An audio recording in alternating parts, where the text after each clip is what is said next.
RTM, I would say, is a good parallel to, in the physician world, services like CCM and TCM, right? Chronic care management, transitional care management, principal care management.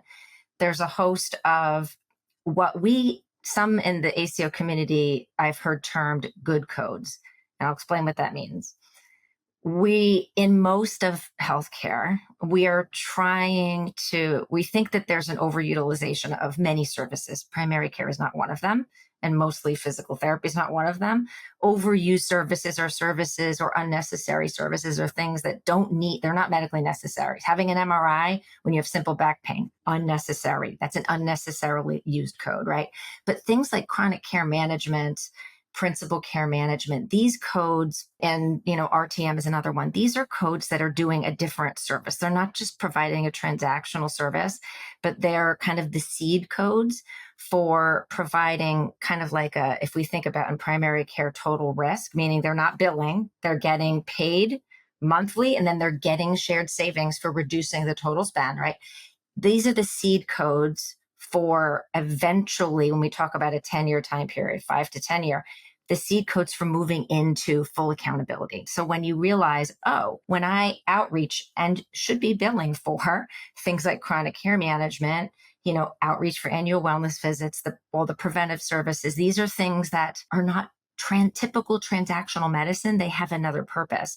At first, though, they're used to increase billing for the primary care provider, and that's intentional, right? We want to shift, and payers and CMS, they are very open and honest about wanting to shift more of the dollars and the available dollars to primary care. And this is, again, where as every single year, we're seeing the payers say, we're going to shift more payment opportunities. We're going to add more billing codes. We're going to increase the weight of those codes to primary care because we want to incentivize a different kind of care and give more resources to primary care. Where's PT in that? Behavioral health is sitting right there. They're being given more codes. They're being given more independence. They're right. I know I keep going back to behavioral health because the parallel, if you want to see it, is right there. RTM is not a bad thing. Looking to take advantage of RTM is a good way to get practice in that type of service that's not your typical transactional service like we think about PT. You come in, you get a service, you go. This allows you to do something different. It's the seed, right? It's the seed of pop health management that's been given to PT. I would be thinking about things like what RTM is. There an opportunity for the ACO to be doing that they're not doing down the road? How can I potentially, as a therapy clinic or a therapist, how can I be offering a higher value service or offering my RTM services more upstream than even me, more upstream and right to the primary care provider's office?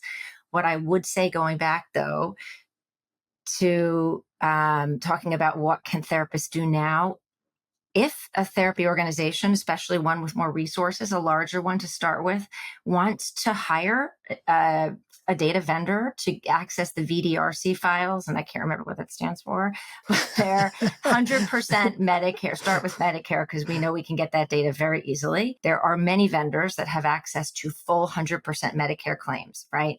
So what you would do is you hire a data vendor and then you work with them on stratifying the spending for the population, for any population. You can just take the ACO's population, that's all public knowledge.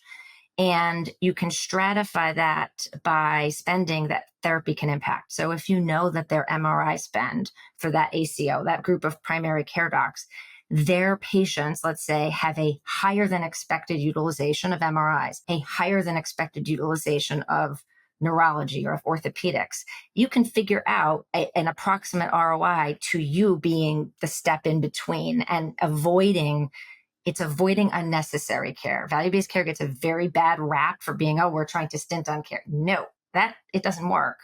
How can you provide higher value care, the next best step, right? Rather than unnecessary, higher intervention, avoidable care, if that makes sense.